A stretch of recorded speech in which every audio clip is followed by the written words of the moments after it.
Hello and welcome to another episode of Lingerie and Lattes.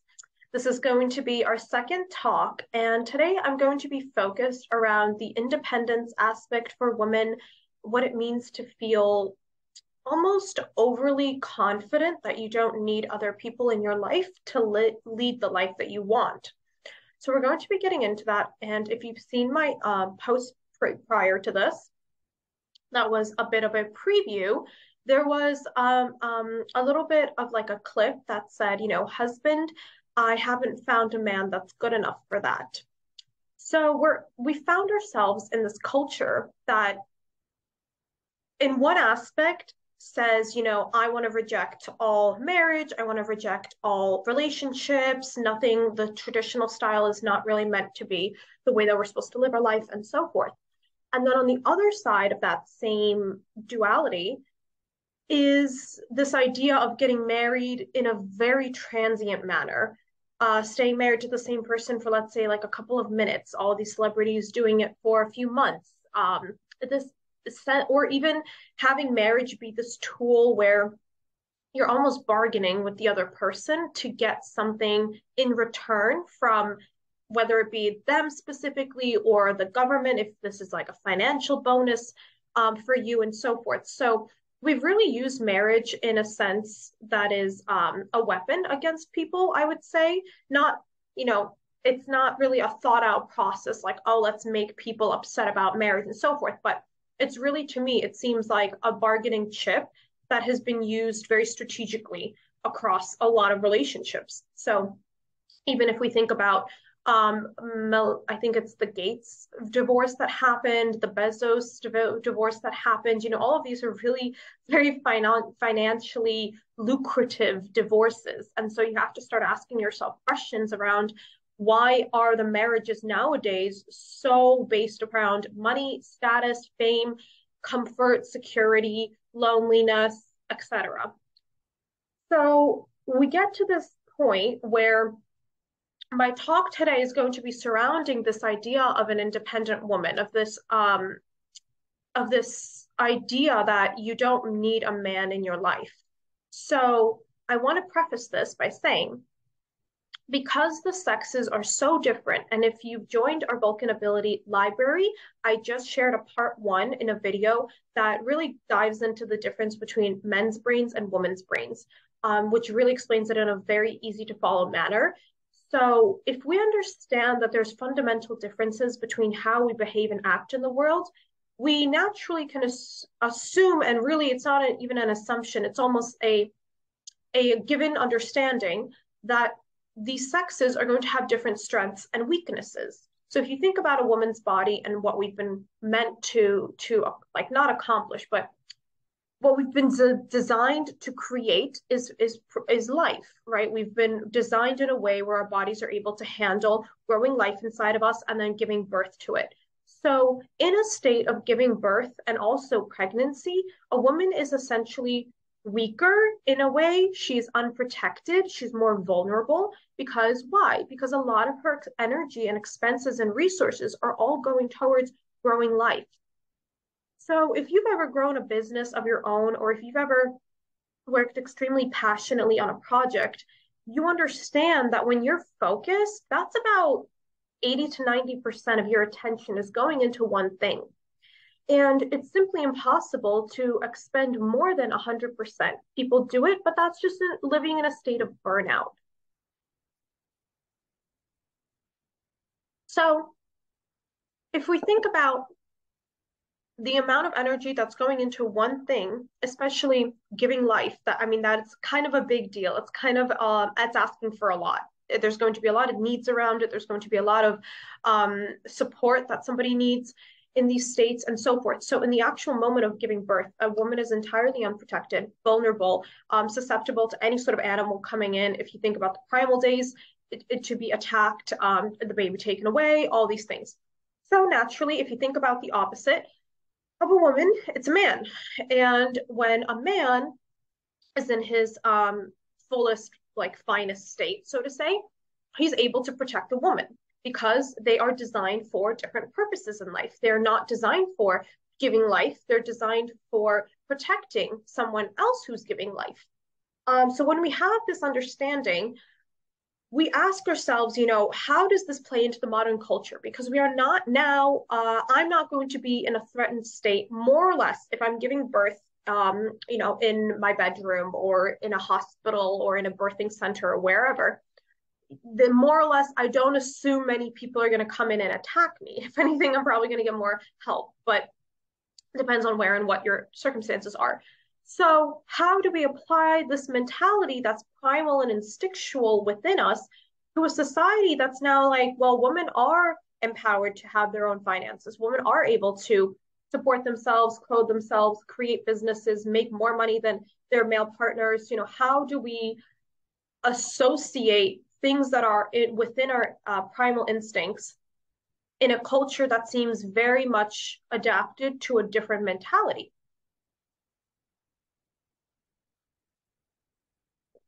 And the way we do this is by saying, yes, a woman can live a life that is fulfilled in a sense, in a soul purpose by giving herself a shelter, clothing, pretty much everything, right? Because we're now enabled to do so.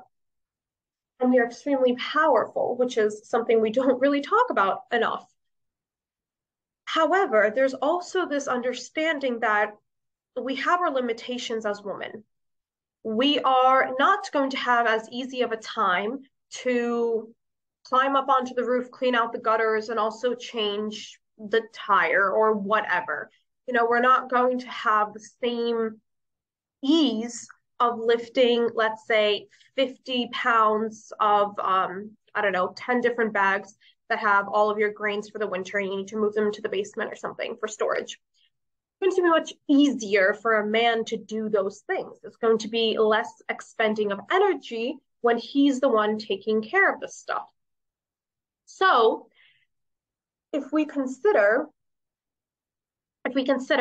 how are we able to accommodate our desire for individuality, for independence, freedom, self-sufficiency, and also recognize that we do have certain qualities that are better suited because of the way that we've been designed. This is, I think, the most difficult truth to swallow for a modern woman. And I'm going to say that because I know for myself, it has been very eye-opening to see how many people in my age group, in their mid-20s, maybe early 30s, have completely written off marriage and have completely written off the home life, which is, making a home for somebody, right? Making it pleasing and inviting to enter a space. And I'm noticing that there's a lot of recognition that that's something that's outdated or something that's at odds with our current culture. And I want to invite the idea, not push, not claim, state. I want to invite the idea that we can be self-sufficient, independent financially, stable in our home life, and also create space for a man to really thrive in what he does better than us. Now, that's going to take a little bit of humility, and I know this because I was extremely bought into this culture of women can do everything men can. It's not as difficult, it doesn't matter what sex you are. It doesn't matter when a man says that he's stronger than a woman, like a woman is just as strong and she can figure it out and all these things. These are to some degrees, these are inaccurate. And I'm going to have to put that out there because it's just biologically true that a man's body is built to carry more weight. It's built for more strength. It naturally can easily overpower a woman. Again, that's where this protection, this idea of being bigger, stronger, more aggressive, all these things, that's coming from a place of protecting a woman who is completely surrendered, vulnerable, open, exposed to a world. So And I'm going to share a bit of a more personal perspective because, again, I think it seems really easy to seem like I am anti the regular woman wave that's happening right now, but that's not true at all. I frankly, I've experienced a lot of discrimination around myself being a woman, and I understand what the limitations are in our society around men and women and how we're being treated. That all being said, I don't think we should disqualify what I'm sharing here because it's a natural way of how we are meant to live in the world as two different sexes. So it's important for us to understand this because it's literally it's giving you an understanding of how this person is operating in the world. And if you're just so stuck in your own mindset of like, no, I'm a woman, I know how to do this, I can pick up my own things, I can fix whatever the plumbing in the house, I'll take care of this and that trap and whatever, you can get into that state, but you're going to exhaust yourself because a world, and I was not even say a world, a household, honestly, is not meant to be upheld by one person. This is something in relation to my sister, who is absolutely fabulous, Yvette Drumaga.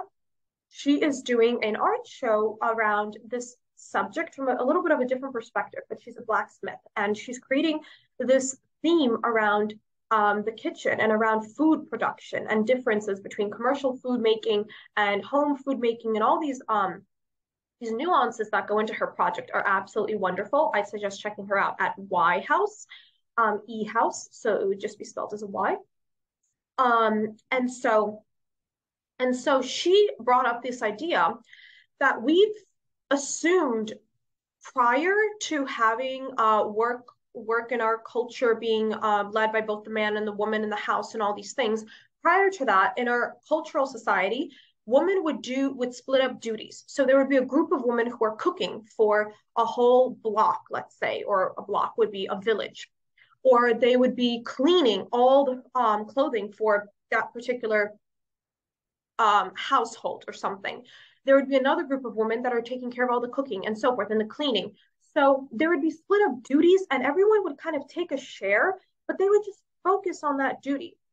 So we've come into a society where every woman is very highly independent. They believe they're self-sufficient to an extent that they don't need a man at all in their life, and it wouldn't even make it easier for them, which frankly, that's in denial because a man with his strengths is and owning those strengths that he naturally is bringing into the world as a man, he is able to ease your life. And that goes vice versa. So for men, a woman who is tapped into her gifts, her intuition, her individuality, her sense of magic creation in the kitchen, in the home, and how a person feels when they walk in through the door, how safe you feel in their presence, all of that, that eases up a man's life because then they're not alone, isolated, trying to figure themselves out, also trying to nourish themselves and also trying to, clean and cleanse and all of that while taking on the regular responsibilities of fixing this, building that other stuff, taking apart the wires of some internal cars and whatever. So we have to understand that both of these differences that men and women bring to each other are actually helping the two of you. And it's not at odds. It's not, you're not regressing by allowing somebody into your life with their strengths and weaknesses. You're actually uplifting and elevating yourself and both of your lives. Because if you're both empowered and tapped into your natural inclinations on how you operate in this world, it accelerates life. It makes it more fun. It makes it easier. It makes you both a team. And once you become a team, you become a unit. And that ripples out into the world. You share that experience with other people. You show others what it means to be working with people versus at odds with people. And you also just make your life so much easier because you've accepted help. And especially for women, this is extremely difficult because we never want to accept help.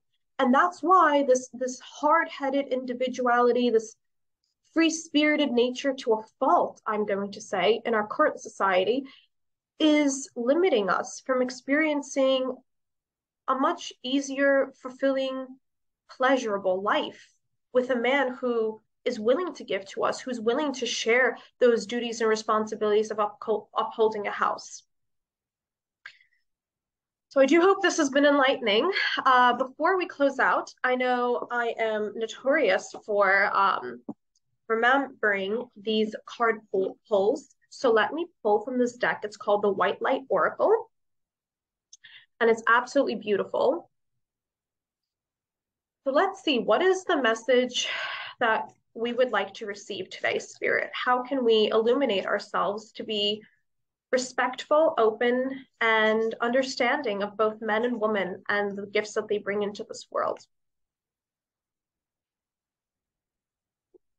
As I have shared, if you do know this already, then Vulcan Ability Library has a wonderful video that literally has a visual perspective of what a man's brain looks like and a woman's brain looks like, and they're kind of metaphors in a sense, so you can really understand from practical examples that you've probably either seen or experienced in your world what it means to think like a man, what it means to think like a woman. And when you can really grasp that, you stop feeling personally attacked by reactions from the other sex, and instead you're just kind of like, oh, that's that person's reaction. Noted. That's it. Noted. There's no attachment. There's no heaviness. There's no chains being thrown onto that subject. All right. So we have 41, Alabaster Tablet of Layla. All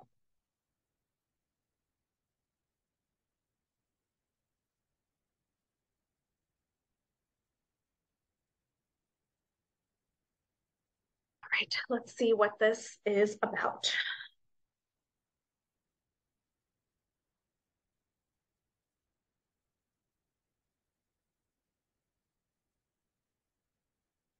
You are remembering at a soul level. You are tapping into greater awareness, and an understanding of your highest life purpose shall become even clearer to you. This may evoke unsettling change within you. You are protected and guided at all times, especially when you feel uncertain about your course. You are truly loved. I think this is beautiful because especially we can apply this in times of change and internal, masculine and feminine. It doesn't always have to be the external or the physical relationship. You can also be the internal relationship, the esoteric relationship that's ruling your world, the masculine and feminine energies of your creation. And in times of change, you're going to feel unsettled. You're going to feel confused, ambivalent, very high sometimes, very low sometimes, confused, and all these things. And what you need to remember is that you are protected. You do have that divine masculine, because in times of change, we are embodying the feminine. We are embodying the vulnerability, the exposed nature of ourselves, the rebirth that is happening. So we are both embodying the feminine mother, and also we are the newborn. So in that metaphorical perspective, we need that masculine to feel protected. And that's when this divine father almost comes in, and it's saying, you know, you are spiritually protected during this transition.